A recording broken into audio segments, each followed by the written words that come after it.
हिंद दोस्तों, नमस्कार। मेरा नाम अनुराग कौशिक है और आज आप में सभी का स्वागत करता हूँ मेरे इस चैनल द इंटेलेक्चुअल इंडियन पर। आज मैं एक बहुत इंपॉर्टेंट टॉपिक को डिस्कस करने जा रहा हूँ आप सभी के साथ, जिसका नाम है इंडियाज़ फॉरेन पॉलिसी इन 2025। कि हम सब नए साल में आ चुके हैं 2026 में, तो हम जानते हैं कि पिछले साल फॉरेन पॉलिसी के नज़रिए में हमारे देश में क्या क्या हुआ और हमारी अलग अलग देशों से किस तरह के संबंध रहे और हमारा ओवरऑल फॉरेन पॉलिसी क्या रहा, हमारे स्टांस क्या रहा। तो सबसे पहली बात, जब हम फॉरेन पॉलिसी के बारे में सुनते हैं तो हमें सिर्फ लगता है जो बड़े बड़े सेमिनार या समिट होते हैं, या जो फोटोग्राफी होती है, जो वीडियोग्राफी होती है, सिर्फ उसी से हमारी रिलेशंस बनते हैं, या जो हमारा ट्रेड होता है या जो वॉर्स होते हैं सिर्फ उन्हीं से रिलेशन होते हैं।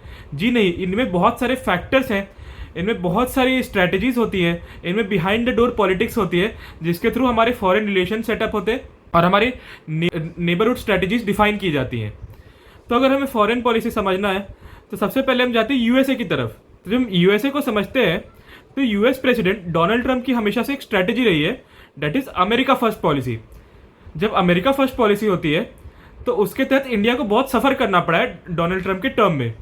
तो सबसे पहले हमारे इंडियन गुड्स पर, जब हम हमारे गुड्स एक्सपोर्ट करते थे यूएसए में, तो जनरलाइज सिस्टम ऑफ प्रेफरेंस के तहत फॉलो किया जाता था, जिसके तहत हमारे गुड्स पर बहुत कम टैरिफ या ना के बराबर टैरिफ लगता था। लेकिन जब से ट्रम्प की एडमिनिस्ट्रेशन ने वहाँ पे अनाउंस किया है कि वो अमेरिका फर्स्ट पॉलिसी फॉलो करेंगे, उसके बाद सबसे पहले इंडिया के गुड्स पर 25% टैरिफ लगाया गया। और उसके बाद जब हमारी सरकार ने हमारे लोगों के बेनिफिट के लिए रशिया से ऑयल परचेज करना कंटिन्यू किया, तो उस 25% टैरिफ को फिर से बढ़ा के 50% कर दिया गया, 25% टैरिफ लगा दिया गया, जो कि जिसकी वजह से हमारा एक्सपोर्ट सेक्टर बहुत अफेक्ट हुआ और जिसकी वजह से हमारे एक्सपोर्ट और काफ़ी हद तक डाउन रहे और हमें ट्रेड डेफिसिट देखने मिला यूएसए के साथ। ट्रेड डेफिसिट मतलब जितना हम एक्सपोर्ट करते हैं किसी देश को वो काफ़ी कम अमाउंट रहा और जो इंपोर्ट किए जाने वाला अमाउंट है काफ़ी ज़्यादा रहा। तो इस चीज़ की वजह से, ये टैरिफ लगाने की वजह से और ये एक्सेस टैक्सेशन की वजह से हमें बहुत ज़्यादा नुकसान रहा बायलैटरल ट्रेड में या फिर ये ट्रेड करने में। फिर हम समझते हैं यूएसए ने एक नेशनल सिक्योरिटी स्ट्रैटेजी फॉर्मुलेट की थी 2017 में, जिसमें 2017 में यूएसए की गवर्नमेंट ने बताया था कि इंडिया को एक ग्लोबल पावर की तरह प्रोजेक्ट किया था और इंडिया को एक स्ट्रॉन्ग मिलिट्री पावर बताया था अपने नेशनल सिक्योरिटी स्ट्रैटेजी में।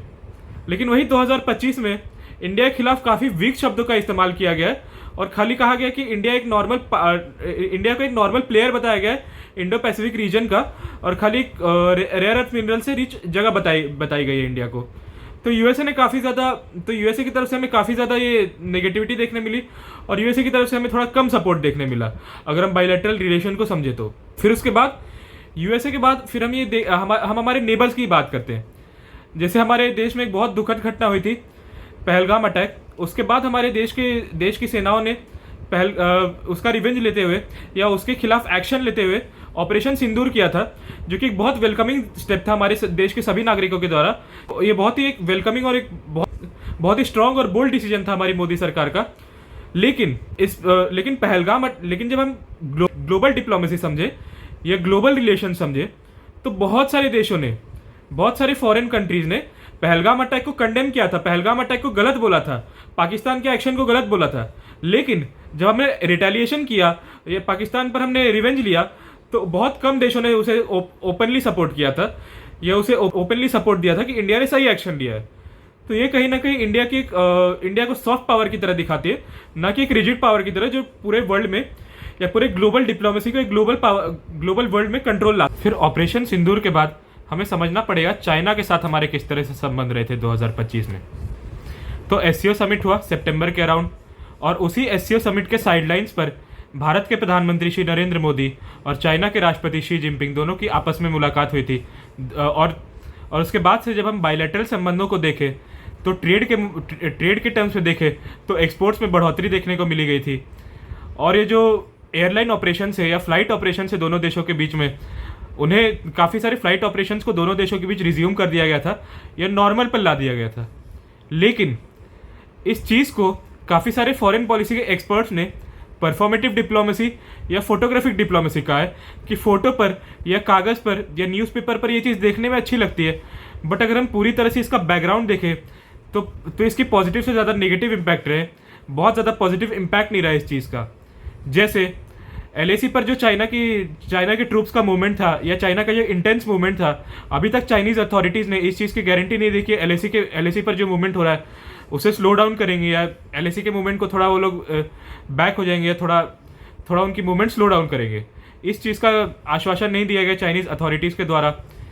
फिर उसके बाद हम देखें तो रिसेंटली शंघाई एयरपोर्ट पर एक इंसिडेंट हुआ था, जहाँ पर अरुणाचल प्रदेश की एक वुमेन ट्रैवलर को, एक वुमेन पैसेंजर को का पासपोर्ट वेरीफाई नहीं किया गया था चाइनीज़ अथॉरिटीज़ के द्वारा, just because she belong from Arunachal Pradesh. And उन्हें कहा गया था कि पासपोर्ट वेरिफिकेशन की कोई ज़रूरत नहीं है, एक नॉर्मल स्टेपल पासपोर्ट भी वर्क कर जाएगा। तो कहीं ना कहीं ये इंडिया की तरफ नेगेटिविटी दिखाता है, या इंडियन गवर्नमेंट की तरफ नेगेटिविटी दिखाता है चाइनीज़ गवर्नमेंट का, चाइनीज़ अथॉरिटीज़ का ये एक्शन।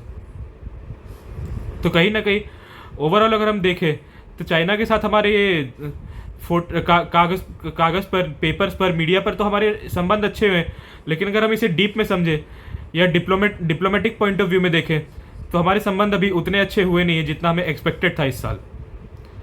फिर उसके बाद हम चाइना के बाद फिर हमने चाइनीज़ रिलेशंस को देखा। फिर उसके बाद हम जाते हैं हमारे नेबर्स बांग्लादेश पर, जहाँ पर हिंदूज के अगेंस्ट बहुत ब्रूटल वायलेंस देखा गया इस साल। बहुत नेगेटिव वे में देखा गया वहाँ पर वायलेंस, और बहुत ही ब्रूटली टॉर्चर करके वहाँ पर हिंदूज को सताया जा रहा है, तंग किया जा रहा है। बट हमारी गवर्नमेंट ने अभी तक इसे किसी मीडिया स्टेटमेंट में इस चीज़ को कंडेम नहीं किया है, या अभी तक हमारी गवर्नमेंट इस पर स्ट्रिक्ट एक्शन नहीं ली है। और अगर हम देखें हमारे नेबर्स की तरफ तो बांग्लादेश, चाहे हम बांग्लादेश की गवर्नमेंट देख लें, चाहे नेपाल की गवर्नमेंट देख लें, या फिर पाकिस्तान तो हमारा दुश्मन है ही 100%। बट इन दोनों देशों की, बांग्लादेश और नेपाल, हमारे दोनों जो इम्पोर्टेंट नेबर्स हैं, इन दोनों में एंटी इंडिया गवर्नमेंट्स हैं इस पॉइंट ऑफ टाइम पर।